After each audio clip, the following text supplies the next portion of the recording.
सो hello बच्चों, welcome once again to our YouTube channel. तो अभी कुछ ही दिनों पहले मैंने ड्रॉपर्स के लिए एक वीडियो बनाया था जहां पर मैंने डिस्कस किया था कि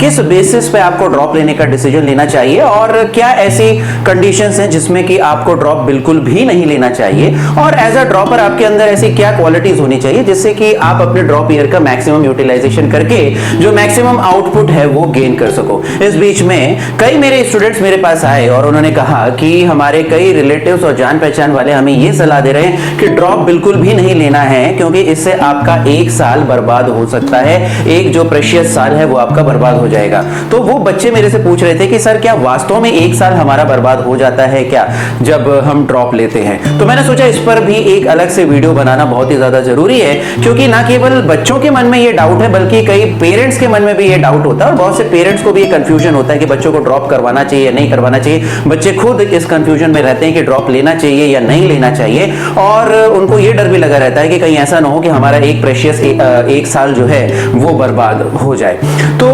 आज का ये जो वीडियो है इसीलिए आपके लिए बहुत ही ज्यादा इंपॉर्टेंट रहने वाला है। इस वीडियो को बिल्कुल भी स्किप नहीं करना है और लास्ट तक जरूर देखना है। और अगर आप स्टूडेंट्स हो तो डेफिनेटली ये वीडियो आपके लिए रेलेवेंट है, और अगर आपके पेरेंट्स जो हैं वो भी अगर कंफ्यूजन में है और कहीं ना कहीं आपको अपने पेरेंट्स को कन्विंस करना है ड्रॉप लेने के लिए, तो डेफिनेटली आप उनको ये वीडियो दिखा सकते हो। तो आज के इस वीडियो को हम बिना किसी डिले के स्टार्ट करते हैं कि क्या ड्रॉपर जो है अपना प्रेशियस एक साल बर्बाद कर देते हैं। तो देखिए, इस चीज को आंसर करने के लिए मैं आपके लिए 3 केस स्टडीज लेकर के आया हूं, क्योंकि ड्रॉपर्स का एक साल बर्बाद होगा या नहीं ये डिपेंड करता है, डिपेंड्स पर्सन टू पर्सन, किस तरह से उसने अपने टाइम का यूटिलाइजेशन किया और किस तरह से उसने अपने चीजों का सही डिसीजन लिया है। तो यहां पर मैं कुछ 3 केस स्टडीज जो है शॉर्ट में आपके सामने जो है प्रेजेंट करूंगा। ये तीनों केस स्टडीज मेरे जो पुराने स्टूडेंट्स हैं उनकी हैं, और इससे आप खुद ब खुद समझ सकते हो कि क्या वास्तव में एक साल बर्बाद होता है या नहीं होता है। और खुद ब खुद ये जो 3 केस स्टडीज हैं इसके बेसिस पे आप एक क्लैरिटी पर पहुंच जाओगे और एक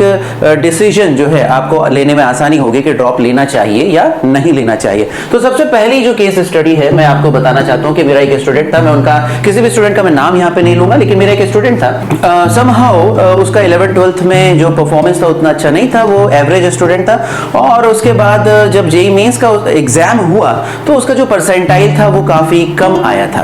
और समहाउ वो ये कॉन्टेम्पलेट कर रहा था कि क्योंकि वो टैलेंटेड था, इंटेलिजेंट था और मेरे से उसने मिला था, तो मैंने बताया था कि देखो अगर आप मेहनत करोगे तो डेफिनेटली आप बहुत ही अच्छे परसेंटाइल लेकर के आ सकते हो, क्योंकि आपके अंदर में वो चीज है। तो फिर वो सोचने लग गया और उसने कई अपने रिलेटिव्स और फ्रेंड से डिस्कस किया, और फिर जैसा कि आपको पता है कि भारत में बिना जाने बूझे फ्री फोकट की सलाह देने वाले लोग बहुत मिल जाते हैं, और उसको भी सलाह दी गई कि आप अपना प्रेशियस एक साल बिल्कुल भी खराब मत करो। और जेईई मेंस में उसके बहुत ही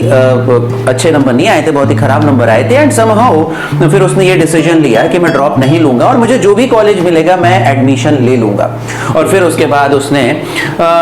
जो है काउंसलिंग में गया और जो भी कॉलेज उसको एलोकेट हुआ वो उसने ले लिया। लेकिन यहाँ पर उसने एक गलती कर दी कि कॉलेज के बारे में जिसमें वो एडमिशन ले रहा था उसके बारे में उसने पूरी रिसर्च नहीं करी, और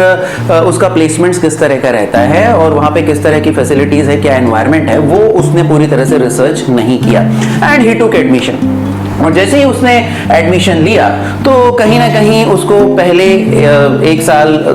फर्स्ट ईयर सेकेंड ईयर में ही उसको समझ में आने लग गया कि इस कॉलेज से बहुत अच्छा प्लेसमेंट्स नहीं होता, और बहुत से उसके सीनियर्स उसको दिखाई दे रहे थे जो कि कैंपस प्लेसमेंट में जो है उनका जॉब नहीं लगा था, and somehow they were struggling to find a job in off campus के थ्रू जो है वो जॉब पाने के लिए स्ट्रगल कर रहे थे। तो समहाउ उसने अपने लगभग 4 साल तो अच्छे से बिता ही दिए खुशी खुशी में और मौज मस्ती करने में, लेकिन जब प्लेसमेंट का टाइम आया तो फिर टेंशन चालू हुई, क्योंकि वो ऐसा कॉलेज था जो कि जहां पर कि एक तो कंपनियां वैसे भी बहुत कम आती थी, और जो कंपनियां आती भी थी उनके लिए बहुत ज्यादा कंपटीशन हुआ करता था, क्योंकि बच्चे ज्यादा थे, कंपनियां कम आती थी, और साथ ही साथ वो कंपनियां जॉब जो उन कंपनियों की तरफ से आते थे वो भी कोई बहुत अच्छे जॉब नहीं रहते थे, बहुत अच्छा कोई अट्रैक्टिव सैलरी पैकेज नहीं रहता था, और जॉब भी कोई उतना खास अट्रैक्टिव नहीं रहता था। तो समहाउ फिर जब प्लेसमेंट स्टार्ट हुआ तो ये एज इट वाज एक्सपेक्टेड, ये जो बच्चा है ये प्लेसमेंट में नहीं, जो ऑन कैंपस जो प्लेसमेंट हो रहा था उसमें इसका जॉब नहीं लग पाया, एंड देन कॉलेज से ये पास आउट हो गया, और फिर एटलीस्ट फॉर नेक्स्ट 3-4 मंथ्स इसको स्ट्रगल करना पड़ा एक ऑफ कैंपस जॉब ढूंढने के लिए। और फिर उसके बाद किसी तरह उसको ऑफ कैंपस जॉब मिला एक कंपनी में, लेकिन समहाउ ये कंपनी जो थी इतनी अच्छी प्रोफाइल की कंपनी नहीं थी, और जो जॉब भी था वो इतना अच्छा नहीं था, उसको सैलरी अच्छी नहीं मिल रही थी, जॉब स्टेबल भी नहीं था। एंड देन समहाउ फिर उसका स्ट्रगल जो है वो चलता रहा। वो काफी टेंशन में था, उसके फैमिली वाले भी काफी टेंशन में थे, क्योंकि देखिए जब आप 4 साल के बाद कॉलेज से पास आउट होते हो तो एक एक्सपेक्टेशन जरूर रहती है आपके मन में कि भाई मैं एक स्टेबल जॉब कर पाऊंगा, या मैं स्टेबली अपनी इनकम का कुछ सोर्स बना पाऊंगा। भले ही आप जॉब करो, बिजनेस करो, वो आपकी बात है। और साथ ही साथ फैमिली की भी एक्सपेक्टेशन रहती है। समहाउ ये बच्चा ये नहीं कर पा रहा था, जिसके कारण इसको काफी टेंशन हुई, स्ट्रेस हुआ, इसकी फैमिली काफी टेंशन और स्ट्रेस में थी। फिर उस बच्चे ने मेरे से कांटेक्ट किया, मैंने इसको गाइडेंस दिया, कुछ हेल्प करने की कोशिश करी, और समहाउ इस बच्चे को लगभग 2 से 3 साल जो है पूरी तरह से जॉब लाइफ में सेटल होने में लगा, जहां उसके पास पूरी तरह से एक स्टेबल जॉब था और एक उसकी एक्सपेक्टेशन के हिसाब से एक सैलरी थी। तो समहाउ यहां पर आप ये देख सकते हैं कि ये बच्चा सोच रहा था कि मैं अपना 1 साल बचा लेता हूं और उस 1 साल में मैं दूसरों से आगे चला जाऊंगा और फिर अच्छा जॉब ले लूंगा और अच्छी लाइफ जीऊंगा। लेकिन यहां पर हम ये देख रहे हैं कि उसने बिना सोचे समझे किसी भी एक नॉर्मल कॉलेज में, ऑर्डिनरी कॉलेज में एडमिशन ले लिया, और जहां पर प्लेसमेंट्स का प्रॉब्लम था, तो इस तरह से उसके पूरे 4 साल बर्बाद हो गए। और ना केवल 4 साल बर्बाद हुए, उसके बाद एडिशनल 2 से 3 साल और उसको टाइम लग गया, और उसको होमवर्क करना पड़ा, अपनी स्किल्स पे वर्क करना पड़ा, जिससे कि उसको एक प्रॉपर स्टेबल जॉब मिल सके। तो यहां पर अगर ये बच्चा अपना 1 साल जो है वो पढ़ाई में दे लेता, है ना, क्योंकि देखिए गलतियां तो सबसे होती हैं, निश्चित रूप से इससे भी गलतियां हुई थी, जिसके कारण इसने 11th 12th में उतना अच्छा परफॉर्मेंस नहीं किया और जेईई मेंस में इसके जो मार्क्स हैं बहुत कम आ गए। लेकिन समहाउ अगर ये एक छोटी सी रिस्क लेता और ड्रॉप लेता, तो हो सकता हो इसको बेटर परसेंटाइल जो है मिल जाते, बेटर कॉलेजेस मिल जाते, और उसके 4 साल प्रॉपर्ली यूटिलाइज होते, उसके बाद जो एक एक्सपेक्टेड जॉब है वो उसको मिल सकता था। लेकिन यहां पर तो उस पूरे 4 साल ही एक तरह से बर्बाद हो गए, ये कहा जा सकता है। तो यहां पर 1 साल बचाने के चक्कर में उसने अपने 4 साल बर्बाद कर दिए। तो ये पहली केस स्टडी थी जहां पर उसने अवॉइड किया और प्रॉपर रिसर्च नहीं करी कॉलेज के ऊपर, और फिर उसके बाद प्रॉब्लम में फंस गया। सेकंड केस स्टडी मैं बताना चाहता हूं एक ऐसे बच्चे की जो कि अपने 11th 12th में अगेन वो बोर्ड पे ज्यादा फोकस कर रहा था, तो इसीलिए उसने जेईई मेंस और एडवांस के लिए उतनी अच्छी तैयारी नहीं कर रखी थी। इस कारण से जेईई मेंस का जो परसेंटाइल था वो बहुत अच्छा उसका नहीं आया, और वो एडवांस के लिए क्वालिफाइड भी नहीं था। लेकिन इस बच्चे के अंदर बड़ा जुनून था, उसको था कि भाई मुझे आईआईटी ही चाहिए है, और मुझे अच्छी ब्रांच, अच्छी आईआईटी में, अच्छी ब्रांच में मुझे पढ़ाई करनी है। तो उसने फिर उसकी क्लैरिटी बहुत ज्यादा थी, वो बस मेरे से ये गाइडेंस लेने आया कि सर मुझे ड्रॉप लेना है, बताओ मुझे क्या करना है। उसने मेरे से ये नहीं पूछा कि सर मुझे ड्रॉप लेना चाहिए या नहीं लेना चाहिए, वो ऑलरेडी डिसाइड कर चुका था, और वो और उसकी फैमिली कन्विंस्ड थे कि ये बच्चा ड्रॉप ले, इस बच्चे को ड्रॉप लेना चाहिए। तो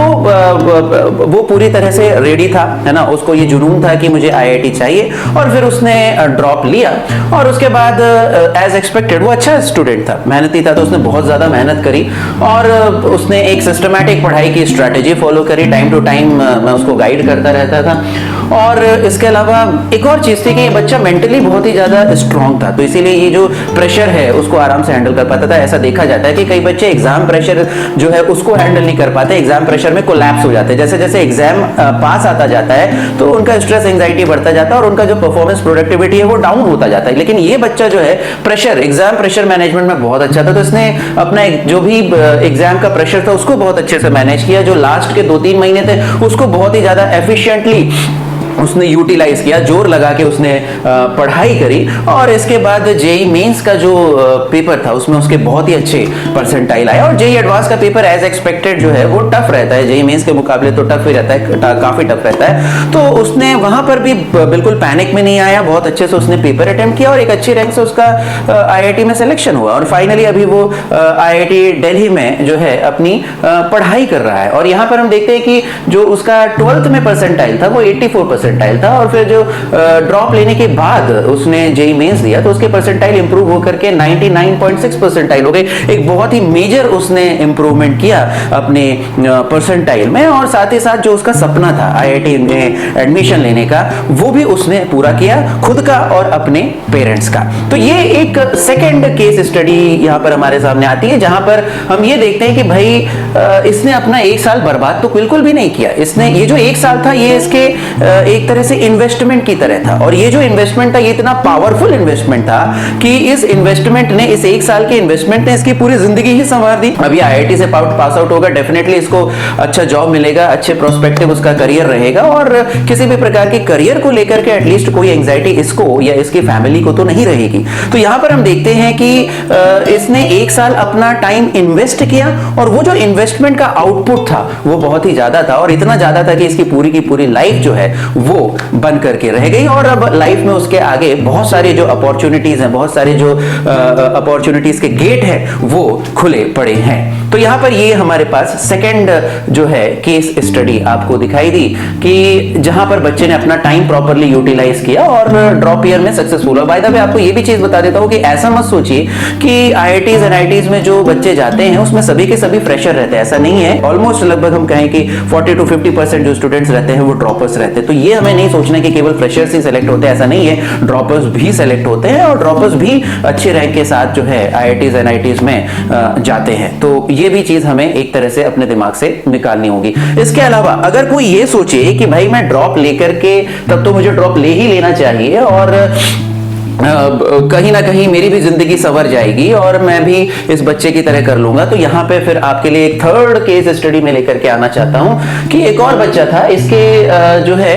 12th में 77 परसेंटाइल थे और इसका भी सपना था कि भाई मुझे आईआईटी में ही जाना है। तो ये भी बड़ा क्लियर था, इसने भी ड्रॉप ले लिया और फिर उसने मेहनत करी। तो जैसा कि शुरू में तो बड़ा मोटिवेशन रहता है, बड़ा जोश रहता है कि भाई आईआईटी में जाना है, आईआईटी में जाना है, तो इसने बहुत ज्यादा मेहनत करी, कोचिंग के टेस्ट में इसने बहुत अच्छे मार्क्स लेकर के आने चालू किए। लेकिन समहाउ 2-3 टेस्ट के बाद, क्योंकि ये टॉप कर रहा था अपने जो भी कोचिंग के टेस्ट में, तो ये थोड़ा सा इसको एक रिलैक्सेशन फील होने लग गया कि भाई मेरी पोजीशन तो पक्की है, मैं इंटेलिजेंट हूं, मैं अपना जो आईआईटी में सिलेक्शन है वो करवा लूंगा। तो इस तरह से, लेकिन फिर उसके बाद कॉम्प्लिसेंट होना चालू हो गया, थोड़ा सा लेजी होना चालू हो गया और फिर पढ़ाई थोड़ी सी ढीली कर दी इसने, डिस्ट्रैक्ट होने लग गया। जिस डिस्ट्रैक्शन का वो 11th-12th में शिकार था, वापस से डिस्ट्रैक्ट होने लग गया। उसे तो ये लगने लग गया कि भाई मेरा सिलेक्शन तो हो ही जाएगा, उसमें कोई दिक्कत नहीं है। और फिर उसके बाद उसने कुछ महीनों तक, अब देखिए ड्रॉपर्स के पास तो केवल 1 ही साल का समय रहता है। अगर आप 11th-12th में हो तो आपके पास थोड़ा समय ज्यादा रहता है, लेकिन ड्रॉपर्स के पास तो लिमिटेड टाइम रहता है, 1 साल से भी कम का समय रहता है। उसमें अगर आपने कुछ महीने भी, क्या 10-15 दिन भी अगर आपने अपने गंवा दिए तो एक बड़ा लॉस होता है। तो यहां तो इसने कुछ महीने जो हैं वो डिस्ट्रैक्शन में गंवा दिए और पढ़ाई ठीक से करी नहीं, और फिर उसके बाद धीरे धीरे करके इसके मार्क्स जो हैं कोचिंग के टेस्ट में बहुत ही कम आने लग गए। ये टेंशन में आ गया, इसके पेरेंट्स टेंशन में आ गया, और फिर उसके बाद ये अलर्ट हो गया, पढ़ाई करने लग गया। लेकिन समहाउ तब तक बहुत ही ज्यादा देर हो चुकी थी, क्योंकि कोचिंग में जो सिलेबस चल रहा था उससे काफी पीछे था। क्योंकि आपको पता है कि ड्रॉपर्स में जो 2 साल का सिलेबस है वो 1 साल में खत्म जो है कोचिंग में किया जाता है, तो बहुत फास्ट पेस सिलेबस चलता है। तो बाय द टाइम ये अलर्ट हुआ, काफी कुछ ये सिलेबस में पीछे चला गया था, कोचिंग में काफी कुछ जो टीचर्स थे वो आगे चले गए थे, तो काफी लेट हो चुका था, और इस कारण से फिर उसका जो पैनिक जो है वो बढ़ने लग गया, स्ट्रेस बढ़ने लग गया। साथ ही साथ अब देखिए, जब आपके पास प्रेशर बहुत ज्यादा होता है तो सिस्टमैटिकली आप काम नहीं कर पाते हो, है ना। तो इसीलिए ये जो है किसी प्रॉपर स्ट्रैटेजी को, ढंग की स्ट्रैटेजी को भी जो है पढ़ाई की, एग्जाम देने की, मॉक टेस्ट की, किसी भी प्रॉपर स्ट्रैटेजी को फॉलो नहीं कर पाया, क्योंकि इसको इतना सिलेबस का प्रेशर हो गया कि ये अपना सिलेबस खत्म करने में ही लगा हुआ था। इसका सिलेबस इनकम्प्लीट था, और फिर उसके बाद बाकी जो उसको गाइडेंस मिला हुआ था, जो भी टीचर्स थे, मैं उसके टच में था, बाकी अच्छे टीचर्स भी उसके टच में थे, तो जो इसको एक गाइडेंस की अपॉर्चुनिटी मिली हुई थी कि वो टीचर्स का जो गाइडेंस का यूज करके अपना करियर जो है वो अच्छा कर सकता, उसको भी वो प्रॉपर्ली यूटिलाइज नहीं कर पाया, है ना। और इस तरह से जब उसका रिजल्ट आया तो 77 परसेंटाइल से वो 86 परसेंटाइल तक पहुंच पाया। नाउ 77 परसेंटाइल से 86 परसेंटाइल तक पहुंचना, मैं कहूंगा कि ये कोई बहुत ही रिमार्केबल इंप्रूवमेंट नहीं है, क्योंकि आपके पास 1 साल का समय है और डेफिनेटली आपको इसमें 95 प्लस 96 प्लस जो परसेंटाइल है, कम से कम उतना तो स्कोर करना ही चाहिए था। बल्कि मेरा एक्सपेक्टेशन तो 99 प्लस का रहेगा, लेकिन फिर भी 95-96 परसेंटाइल तक का तो इंप्रूवमेंट आपको करना ही चाहिए था, क्योंकि आपके पास इतनी फैसिलिटीज थी, आपके पास गाइडेंस था और आप खुद भी बहुत ज्यादा इंटेलिजेंट थे, तो आपको तो ये इंप्रूवमेंट करना ही चाहिए था। लेकिन समहाउ इसका कोई बहुत मेजर इंप्रूवमेंट नहीं हो पाया, एंड डेफिनेटली फिर उसको किसी जो मनपसंद कॉलेज था उसमें एडमिशन नहीं मिला। और डेफिनेटली आप एक बार ड्रॉप ले लेते हो तो कोई ना तो खुद आप चाहोगे सेकंड ड्रॉप लेना, ना ही आपकी फैमिली आपको अलाउ करेगी सेकंड ड्रॉप लेने की। तो यहां पर अगर हम ये सोच रहे हैं कि भाई ड्रॉप लेने मात्र से ही हमारा जो करियर है वो संवर जाएगा, तो ये सोचने की गलती बिल्कुल मत करिए। देखिए, जब आप ड्रॉप ले रहे हैं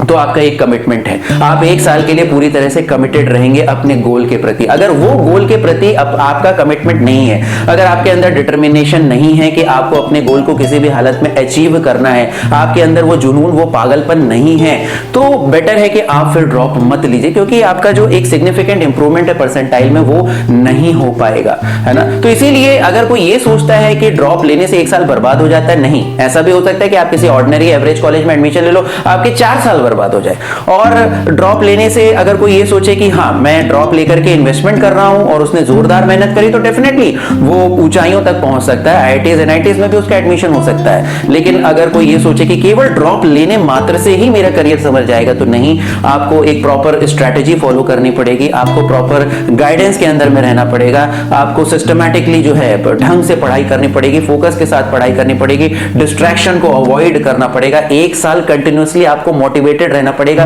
कंसिस्टेंटली मेहनत करनी पड़ेगी। क्योंकि जैसे देखिए 11th 12th के बच्चों के पास काफी एंगेजमेंट रहता है ना, पढ़ाई का, बोर्ड्स का, फिर कोचिंग अलग, तो इस तरह से उनके पास एंगेजमेंट्स रहता है, इधर उधर डिस्ट्रैक्ट होने का टाइम उनके पास कम रहता है। लेकिन जब जो ड्रॉपर्स रहते हैं उनके पास स्कूल का एंगेजमेंट नहीं रहता है, तो कई बार उनके पास टाइम ज्यादा हो जाता है और फिर वो पूरी तरह से डिस्ट्रैक्ट हो जाते हैं। तो इसलिए आपको जो आपको फ्री टाइम आपको मिला हुआ है उसको आपको बेस्ट ढंग से यूटिलाइज करना है, फोकस्ड रहना, अच्छे तरीके से पढ़ाई करनी है, तभी जाकर के आपका मैक्सिमम आउटपुट आ पाएगा। तो अगर आप कमिटेड हो अपने गोल के प्रति, अगर आप मेहनत करने के लिए तैयार हो, अगर आप कंसिस्टेंटली एक साल तक लगातार बिना हताश हुए, बिना डीमोटिवेटेड हुए जो है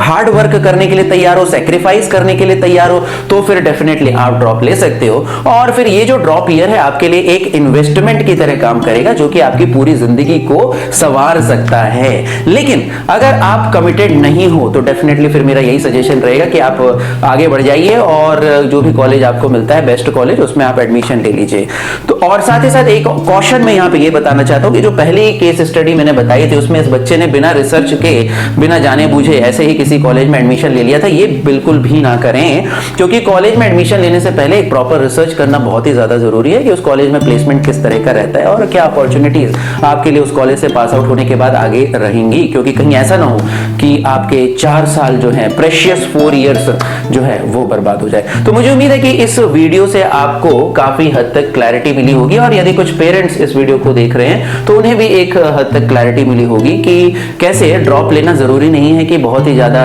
रिस्की हो, प्रोवाइडेड यदि जो स्टूडेंट है वो बहुत ही ज्यादा कमिटेड है। तो मुझे उम्मीद है कि इस वीडियो को देख करके आपको डिसीजन लेने में अब आसानी होगी और उतना ज्यादा कंफ्यूजन जो है वो नहीं रहेगा। तो यदि आपको लगता है कि इस वीडियो से आपका फायदा हुआ है तो इस वीडियो को लाइक कर दीजिए, शेयर कर दीजिए, हमारे चैनल को सब्सक्राइब कर दीजिए, और आगे आने वाले वीडियोस में मैं और कुछ 1 या 2 वीडियोस जो है ड्रॉपर्स स्टूडेंट्स के लिए बनाऊंगा। कमेंट करके हमें ये बताइए कि इस वीडियो से आपको क्या सीखने को मिला, और साथ ही साथ कमेंट करके हमें ये भी बताइए कि और किस तरह की वीडियो हम इस चैनल पे लेके आए जिससे कि आपकी हेल्प हो सके। तो मिलते हैं अगले वीडियो में। Till then, wish you all the best, take care, bye bye.